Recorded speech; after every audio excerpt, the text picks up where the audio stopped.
Hello students, we'll discuss the last chapter of the last part of this chapter, matter in surrounding, that is the evaporation process. So related to this word we have read about vaporization, but we'll discuss now it is evaporation. Student, think about that when you have seen that after washing the clothes, we normally, what do? We keep the cloth on the sunshine or outside of your home and it dry up. So as you know that the water is converted into vapor at 100 degrees centigrade. That is called boiling process or vaporization process. So it means the water present in the cloth will go or changes into vapor, and it can be done when the temperature of the cloth will be 100 degrees centigrade. But is it happen so that the temperature of the cloth rises up to 100 degrees centigrade, then the water changes into vapor, then our cloth becomes dry? Is it happening like that? No. If 100 degrees centigrade the cloth will burn, it or simply you can say that the sunlight cannot produce 100 degrees centigrade in the cloth. So actually what happens, the water is changing into vapor, no doubt, but here vaporization does not take place. Here another process takes place, that is called evaporation. Then what is evaporation and what is the difference between evaporation and vaporization? Evaporation is a process by which liquid changes into vapor below its boiling point, at any temperature below its boiling point. Remember that. Again I am telling that evaporation is a process. If I write it here, it is a process in which liquid changes into vapor or gas at any temperature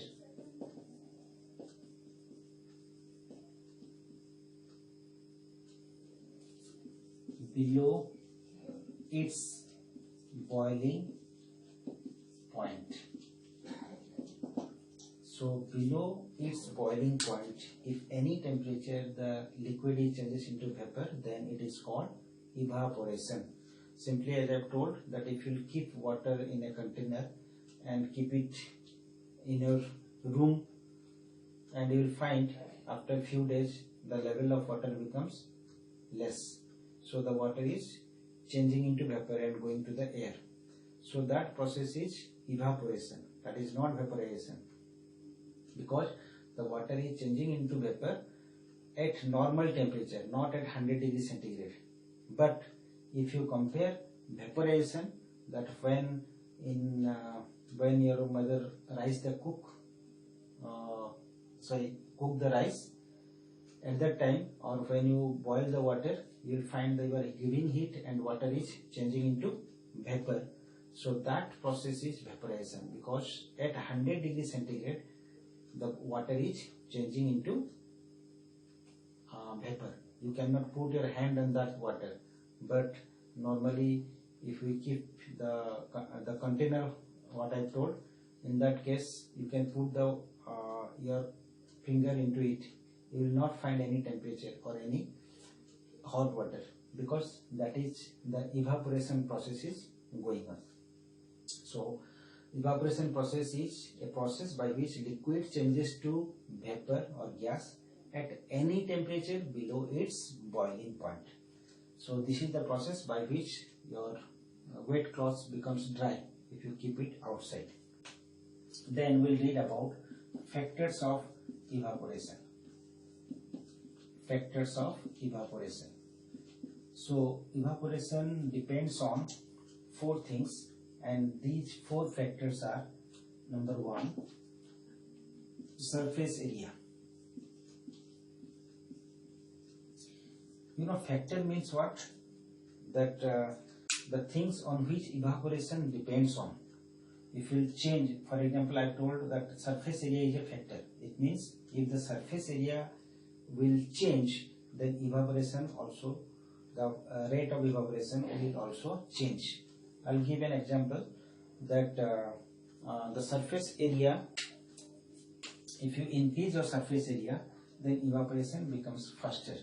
So we can say that evaporation process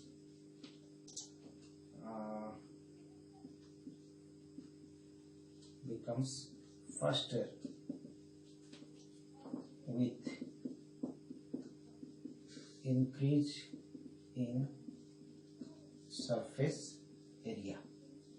It means if we increase the surface area, the evaporation becomes faster. So let's take an example.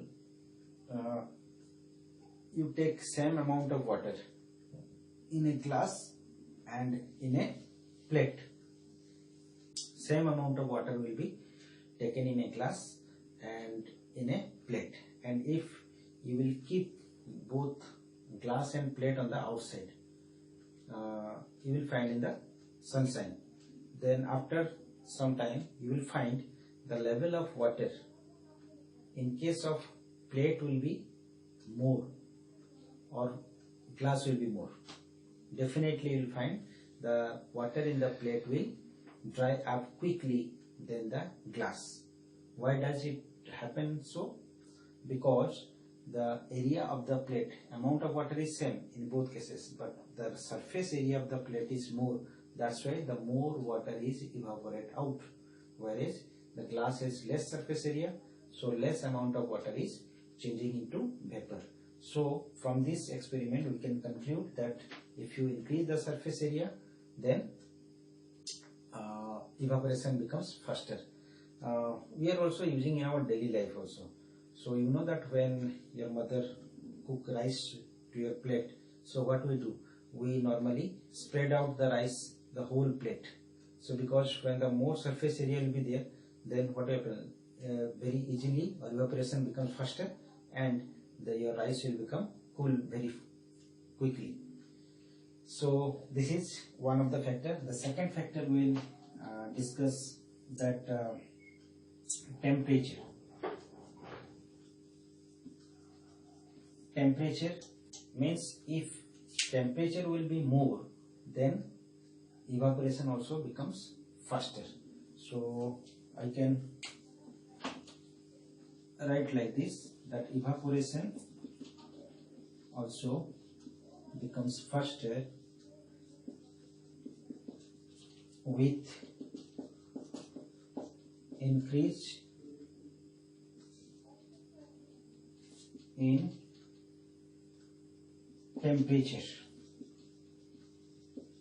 Means if you increase the temperature, then the evaporation also becomes faster. So you know that normally a cloudy day and a sunny day. So in both day, if you will keep your clothes outside, so in sunshine and sunny day, the cloth dry up quickly because of the temperature is more. In summer, normally what happens? The clothes dry very quickly because of the temperature. So if the temperature will be more, then evaporation also become faster. Then the third is wind speed. Wind speed means if you increase the wind speed, similarly the evaporation also becomes faster. So I can write that evaporation becomes faster with increase in wind speed. So if you increase the wind speed, then evaporation becomes faster. So normally in a rainy day, what happens? In a rainy day, normally your mother keep the wet cloths inside the room and under the fan. So what is the science behind it? That under the fan the cloths dry quickly because of this, that when wind speed will be more, then evaporation become faster and the cloth will dry quickly. And the last factor of evaporation is the number 4. As I told, 4 factors are there: surface area, temperature, wind speed, and last one is humidity. What is humidity actually? Humidity is the amount of water vapor present in air is called humidity. So if more water vapor is present in the air, then it is called more humidity. And if water vapor is present less amount, then humidity is less. So all these 3 factors, if you can compare that, if you increase the surface area, if you increase the temperature, if you increase the wind speed, evaporation becomes faster. But in this case it is reciprocal, means it is inversely proportional, that evaporation becomes slower with increase in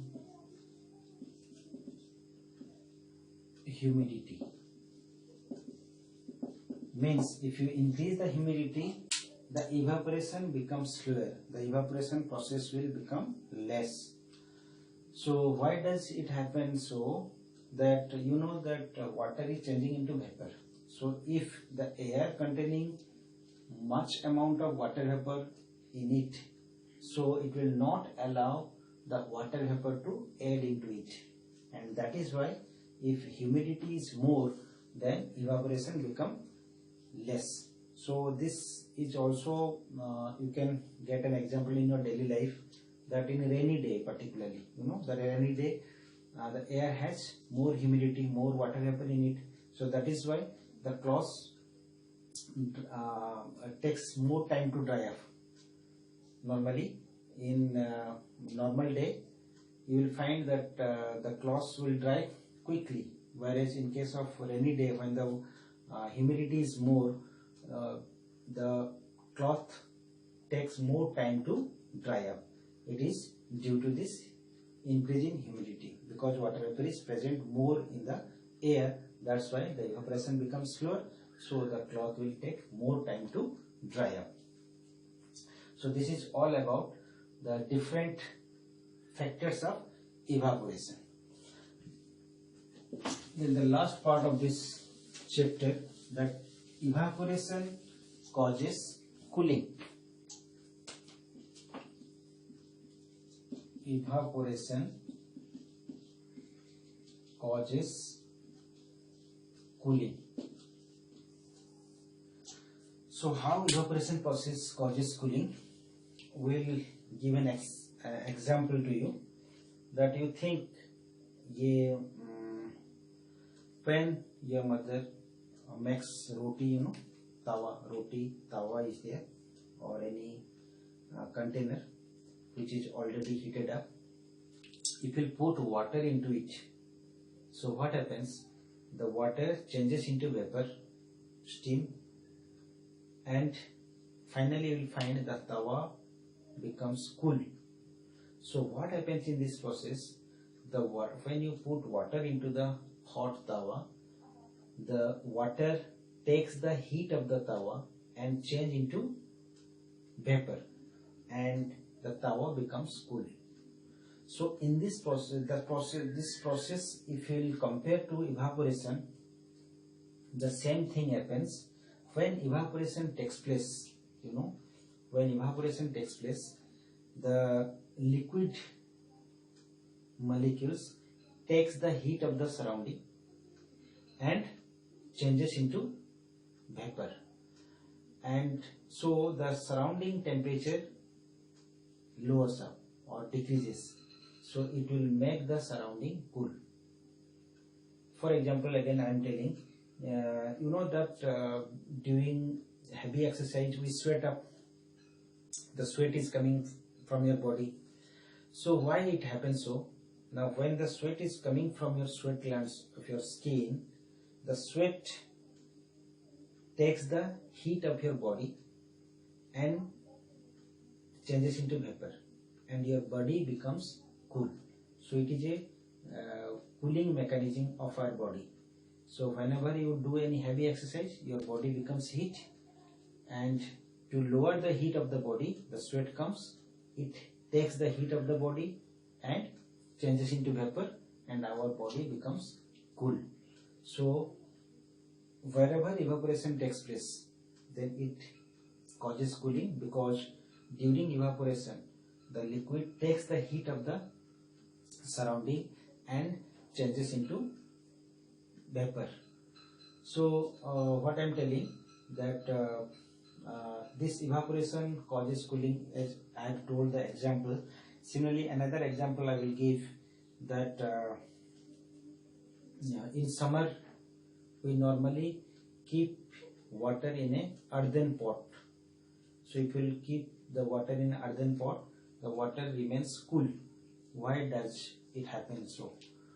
It is due to that that earthen pot has pores in their body. So slowly the water from inside oozes out, little bit comes out, and it evaporates by taking the heat of the container.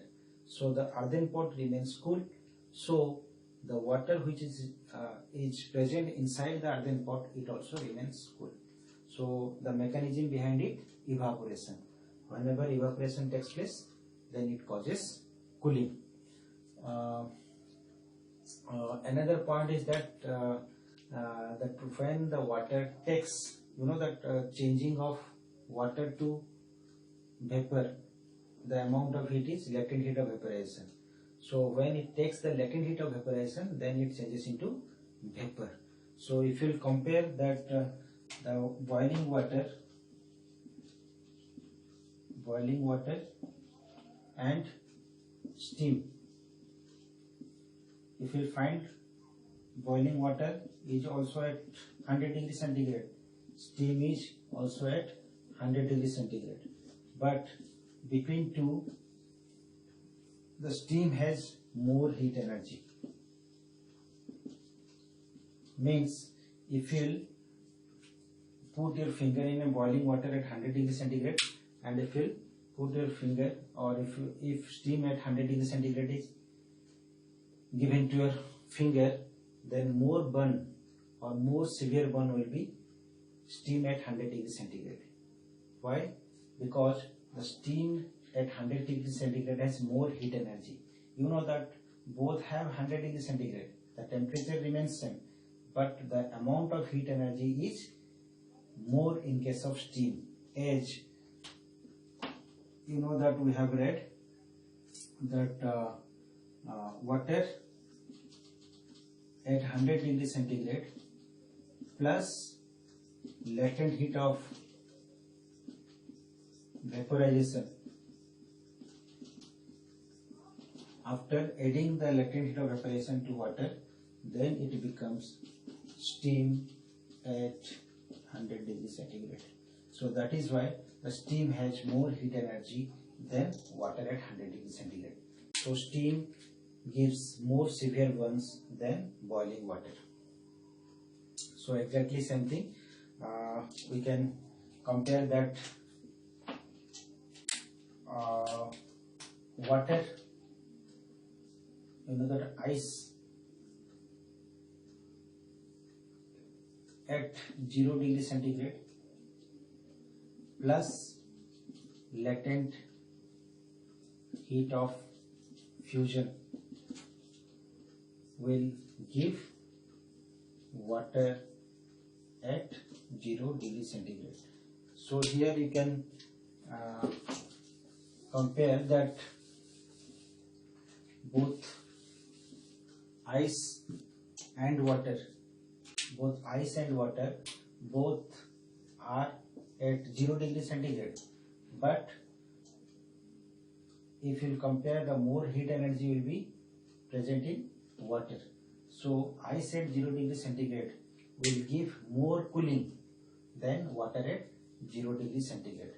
Although their temperature is same, still ice will give more cooling than water, because water at 0 degree centigrade has latent heat of fusion inside it.